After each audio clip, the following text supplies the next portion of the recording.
Online ক্লাসে তোমাদের স্বাগতম। আজকে আমরা আলোচনা করব নবম শ্রেণীর 13 অধ্যায়। 13 অধ্যায়ে আছে সসীম ধারা। তো প্রথমে আসি আমরা ধারা কী বা কাকে বলে। কোনো অনুক্রমের পদগুলো পরপর যোগচিহ্ন দেওয়া যুক্ত করলে যে রাশি পাওয়া যাবে তা হলো ধারা। যেমন আমরা একটা উদাহরণ দিয়ে যদি দেখাই 1 + 2 + 3 + 4 প্লাস ... প্লাস 10 এক একটা ধারা। ধারা তোমার গঠন অনুসারে দুই প্রকারের, এর উপাদানের সংখ্যা অনুসারে দুই প্রকার। একটা হচ্ছে সসীম ধারা আর একটা আছে অসীম ধারা।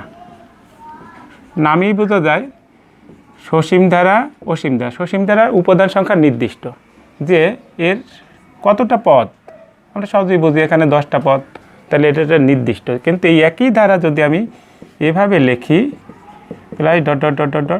তাহলে এটার সর্বশেষ সংখ্যাটা কী বা রাশিটা কী তা আমরা সহজে বুঝতে পারি না। তো এটা হচ্ছে অসীম ধারা, মানে সীমা তার উপাদান সংখ্যা নির্দিষ্ট নয়। এছাড়া অনেকগুলো ধারা ভাগ আছে। তো সবচেয়ে গুরুত্বপূর্ণ দুটি ভাগ, একটা হচ্ছে সমান্তরাল ধারা আর একটা হচ্ছে গুণোত্তর ধারা। সমান্তর ধারা এবং গুণোত্তর ধারা। সমান্তর ধারা কি? যদি কোনো ধারার যে কোনো পদ তার পূর্ববর্তী পদের পার্থক্য সমান হয়, যেমন 2 + 4 + 6 + ... এখানে দেখো যে কোনো পদ আমি যদি 4 ধরি, তাহলে 4 - 2 কত আসে? 2। তেমনি 6 - 4 কত আসে? 2। তাহলে কী হলো, যে কোনো পদ তার পূর্ববর্তী পদের পার্থক্য সমান। তাহলে এটাকে আমরা কি বলতে পারি? সমান্তর ধারা। তেমনি 2 + 4 + 8 + ... এখানে দেখো গুণোত্তর ধারা। এটা হবে যদি যে কোনো পদ তার পূর্ববর্তী পদের অনুপাত সমান হয়। অনুপাত সমান হয়, দেখো কেমনে আসে? 4/2 কত আসে? 2। 8/4 কত আসবে? 2। তাহলে তার অনুপাত কি হলো? সমান। আজকে আমরা আলোচনা করব সমান্তর ধারা নিয়ে। সমান্তর ধারা সমস্যাগুলো করার জন্য আমাদের অবশ্যই দুটো সূত্র আমরা প্রয়োগ করব। প্রথম সূত্রটা হচ্ছে n-তম পদ সমান a + n-1 × d। আর এই ধারার যোগফল নির্ণয়ের একটা সূত্র আছে n পদের সমষ্টি সমান n/2 2a + n-1 × d। এখন প্রশ্ন হলো যে n-তম পদ কি? একটা ধারা, আমরা একটা এক্সাম্পল হিসেবে একটা ধারা লিখি। যদি একটা ধারা লিখি, তাইলে n-তম পদটা দিয়ে বুঝাবে শেষ পদ। n-তম পদ থেকে আমরা বুঝবো কি ধারাটির শেষ পদ। শেষ পদকে p দিয়ে প্রকাশ করা হয়। তো এই ধারাটির n-তম পদ কত হবে? 10। তাহলে p এর মান হলো 10। এরপর আসি এ হলো কি? এ হবে ধারাটির প্রথম পদ। তো এই রাশিটির প্রথম পদ কত? 1। n হলো পদ সংখ্যা। আমি লিখে দিই প্রথম পদ n আসবে কি? পদ সংখ্যা। কয়টা পদ আছে? যেমন 1 2 3 বা 5 7 9 প্লাস। যদি আমি এখানে কয়টা পদ? 3টা। তাহলে আমরা পদ সংখ্যা লিখতে পারি 1 2 3। কিন্তু অনেকে গোলাই ফেলে যে n-তম পদ এবং n এর মান। পদ সংখ্যা এবং শেষ পদ কখনো সমান নয়। এখানে পদ সংখ্যা 3, কিন্তু এই ধারাটির শেষ পদ কত? 9। আর পরে আসলো কি? ডি আছে সাধারণ অন্তর। সাধারণ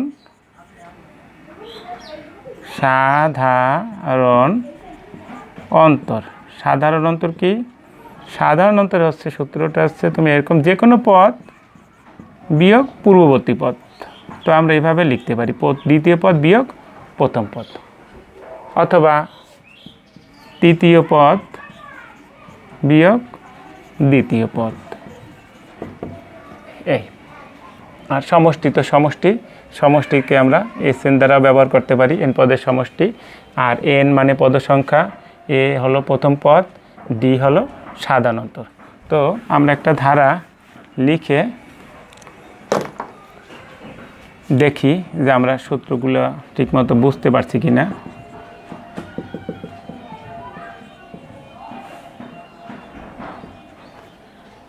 এই ধারাটির আমার 1 নম্বর সূত্র অনুযায়ী কী হবে, প্রথম পদ এর মান হবে 1, সাধারণত ডি এর মান হবে কত, ডি ওই যে কোনো পদ আমরা সাধারণত দ্বিতীয় পদ থেকে প্রথম পদই বিয়োগ করব, তাহলে কত আসলো 2।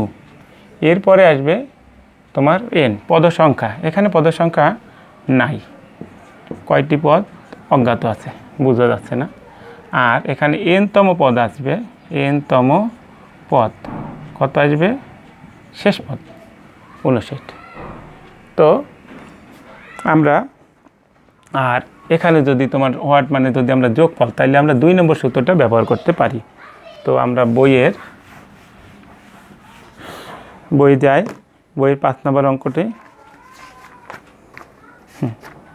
বইয়ের 5 নম্বর অঙ্কটি 2 - 5 - 12 - 19 ধারাটির সাধারণ অন্তর এবং 12তম পদ নির্ণয় করো। তো আমরা সমাধান করি।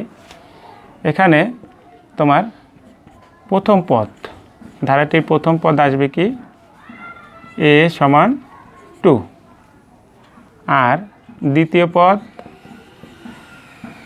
যদি আমরা বি ধরি তাহলে বি আসবে -5, তাহলে সাধারণ অন্তর আসবে, সাধারণ অন্তর যদি ডি থেকে ধরি তাহলে দ্বিতীয় পদ বিয়োগ প্রথম পদ, আমি লিখতে পারি বি - এ -5 - 2, তাহলে কত আসলো -7। তো আমাদের সাধারণ অন্তর নির্ণয় করা হলো। এরপরে আসি 12তম পদ। এই যে আমার সূত্র এনতম পদ আমরা সহজেই বুঝি। এখানে দেখো এনতম পদ যদি n - 1 হয় তাহলে তুমি সহজেই মনে রাখবা 12তম পদ কী হবে, a + 12 - 1 × d। 5তম পদ কী হবে, a + 5 - 1 × d। যদি আমি 8তম পদ লিখি তাইলে লিখবো আমরা a + r - 1 × d, মানে যততম পদ শুধু n এর পরিবর্তে ওই সংখ্যাটা বসাইলেই তোমার আনসারটা ক্লিয়ার। তাহলে আমরা লিখি যে দ্বিতীয় রাশি nতম পদ a + n - 1 × d, তাইলে 12তম পদ কী আসবে, এর মান আমরা বসাই, এই অঙ্কে এর মান কত 2 প্লাস n এর মান অবশ্যই 12 -1, d এর মান আমরা বের করেছি -7,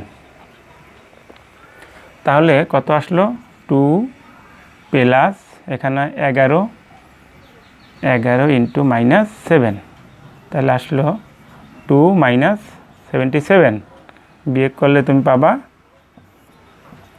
-75। এবারে তুমি 10তম 10তম যে কোনো পদের সংখ্যা নির্ণয় করতে পারো। এবার আমরা আসি বইয়ের 6 নম্বর। দেখো অঙ্ক সমস্যাটি কি, 8 + 11 + 14 প্লাস ধারাটির কোন পদ 392। তো আমরা ওই কোনতম পদ মানে nতম পদ আমরা এই সূত্রটাই ব্যবহার করব। আমরা দেখি প্রথম পদ কি, প্রথম পদ এ, প্রথম পদ সমান 9, এরপরে আমাদের এর মান আমরা পেলাম, ডির মানটা বের করি, সাধারণ অন্তর, সাধারণ অন্তর, সাধারণ অন্তর ডি সমান মনে আছে যে কোনো পদ বিয়োগ পূর্ববর্তী পদের মান, যে কোনো পদ আমরা বলছিলাম সাধারণত আমরা দ্বিতীয় পদ থেকে আর প্রথম পদের সম্পর্কটাই নিব। তো দ্বিতীয় পদ কত, এখানে 11 মাইনাস প্রথম পদ কত 8, বিয়োগ করলে আসবে 3। এখন এই ধারাটির n এর মান নাই, মূলত কোন পদ n এর মান বের করতে হবে। আছে কি, ধারাটির nতম পদ, n-তম পদ 392। তাহলে আমরা সূত্রে যাই। এই যে আমরা জানি n-তম পদ সমান a plus n-1 into D. এর মান কত? মানটা বসাই দিই 8 প্লাস n এর মান 9 1 ডি এর মান 3। 8 প্লাস 3n মাইনাস 3 কত আসে? 3n plus 5। তোমরা জানো 8 থেকে 3 বিয়োগ প্লাস মাইনাস, বড়টা চিহ্ন প্লাস। এখন আমাদের n-তম পদ বের হলো 3n প্লাস 5। আর তোমার প্রশ্নে দেওয়া আছে কত? তো আমরা এখন লিখতে পারি প্রশ্ন মতে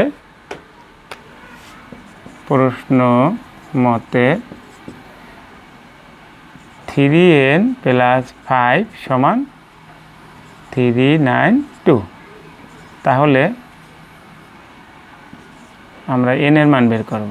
3n 5 প্লাস আছে, ওপাশে হবে মাইনাস, বিয়োগ করি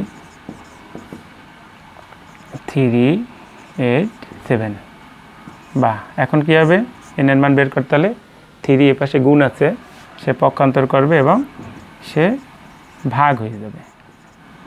কাটাকাটি করো 1 2 9। তাহলে কি হলো? ধারাটির 1 2 3তম পদ হলো কত? 392। তো বন্ধুরা, তোমরা এই একই নিয়মে বইয়ের 7 নম্বর অঙ্কটি বাসায় করতে পারবে। এখন আমরা যাব বইয়ের 8 নাম্বার 3। বইয়ের 8 নম্বর সমস্যাটা দেখি। কোনো সমান্তর ধারার m-তম পদ n এবং n-তম পদ m হলে ধারাটির m প্লাস n-তম পদ কত? সহজেই বুঝতে পারছো আমরা কোন সূত্রে ব্যবহার করব? এই যে n-তম পদের। তাহলে আমরা শুরু করি। এখানে প্রথম পদ আমরা a ধরে নেব, আর যেহেতু নাই সাধারণ অন্তর ডি, তাহলে তোমার m-তম পদ কি আসবে? m-তম পদ সমান a plus m-1 into D. আমরা একটু আগেই বলেছিলাম, সহজেই আমরা করি। m-তম পদ কত তোমার দেওয়া আছে? m-তম পদ n। আমি m-তম পদের পরিবর্তে একবারে m। কখনো আবার তোমার অনেকেই দেখা যায় পরীক্ষার সময় m-তম পদ n লিখে n এর পরে ধরো এইভাবে, তাহলে কিন্তু ভুল হবে। m-তম পদ আর এই n এটা এক না, m-তম পদের মানটা হচ্ছে n।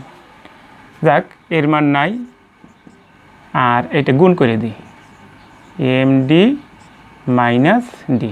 এটা একটা সমীকরণের সাথে করি, এটা সমীকরণ 1। এরপরে আসছি দ্বিতীয় শর্তটা কি? n-তম পদ অবশ্যই a plus n-1 into D. তাহলে এখানে আমি লিখতে পারি m সমান a plus nd minus D. এটারে 2 নং সমীকরণ হিসেবে। এখন এখান থেকে আমার বের করতে হবে কি? ভাবো, m প্লাস n-তম পদ। আমরা একটু মনে মনে সূত্রটা নিই। m প্লাস n-তম পদ কেমন হবে?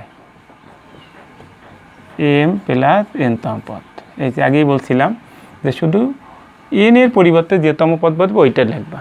তাহলে আমরা অবশ্যই m প্লাস n-তম পদ আসবে a plus m+n-1 into D. এখানে a অথবা ডির মান তোমার বের করতে হবে, যেহেতু a এবং ডির মান আমরা কি করছি? ধরছি। এখন এ আর ডির মান বের করবো কীভাবে? আমরা সমীকরণ দুইটা বিয়োগ করি। দেখো, প্রথম সমীকরণ ছিল এই 1 নং বিয়োগ 2 নং থেকে পাই। প্রথম সমীকরণটা ছিল n a plus md minus D, এবং দ্বিতীয় সমীকরণটা ছিল n সমান a plus nd minus D. বিয়োগ করি, চিহ্ন চেঞ্জ হবে বিয়োগে। এটা তোমরা আগের ক্লাসে জানো। তাহলে এখানে আসবে এন মাইনাস এম, এ কাটা যায়, M D minus N D, DD কাটা যায়। এখান থেকে আমরা সহজেই ডির মানটা বের করতে পারবো। M minus N D M minus N. তাহলে দুই পেজটা যদি এটা বাদ দিয়ে দিই, এখানে দেখো কিছু নাই, মানে কি 1 আছে, -1 সমান ডি। অতএব ডি এর মানটা আমরা বের হইলে কত, -1। এখন আমি সূত্রে যাই। ধারাটির এম প্লাস এন তম পদ, এম প্লাস এন তম পদ কত, A plus M plus N -1 into D. গুণ করে দিই, A plus M D plus N D minus D. 1 নং সমীকরণ অথবা 2 নং সমীকরণের মতো আমরা সাজাই নিই। A plus M D minus D plus N D, এই এ প্লাস এম ডি আর এই মাইনাস ডি। দেখো তুমি যে তোমার খাতায় A plus M D minus D এর একটা মান আছে, মানটা হলো এন, আর এন ডি আমরা লিখে নিই এন ডি। এবার তুমি ডি এর মানটা লেখো, ডি এর মান পেয়েছিলাম আমরা -1, গুণ করি এন মাইনাস এন সমান কত, সূত্র। তাহলে আমার এখানে রেজাল্ট হলো কি 0, এম প্লাস এন তমের মান হবে 0। এখন তোমরা এদের জন্য বাড়ির কাজ,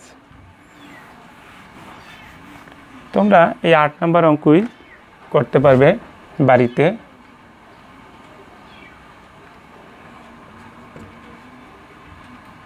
দেখো আমি যদি ঘুরিয়ে দিই, পি তম পদ পি স্কোয়ার এবং কিউ তম পদ কিউ স্কোয়ার, তাহলে তোমার প্রথমটা আমরা লিখি পি তম পদ কত, পি প্লাস কিউ তম পদ কত। আরেকটা দিই, পি, আরেকটা দিই আমরা এক্স তম পদ এক্স স্কোয়ার, ওয়াই তম পদ ওয়াই স্কোয়ার হলে ধারাটির এক্স মাইনাস ওয়াই তম পদ কত। আসলে তুমি এরকমই সৃজনশীলে পাবা, মূল বইয়ের অঙ্কগুলো যদি পারো তাহলে তুমি এরকমই সৃজনশীলে তুমি অঙ্কগুলো পাবা। তো আরেকটা করি আমরা, এম তম পদ এম কিউব এবং এন তম পদ এন কিউব হলে ধারাটির এম প্লাস এন -1 তম পদ কত।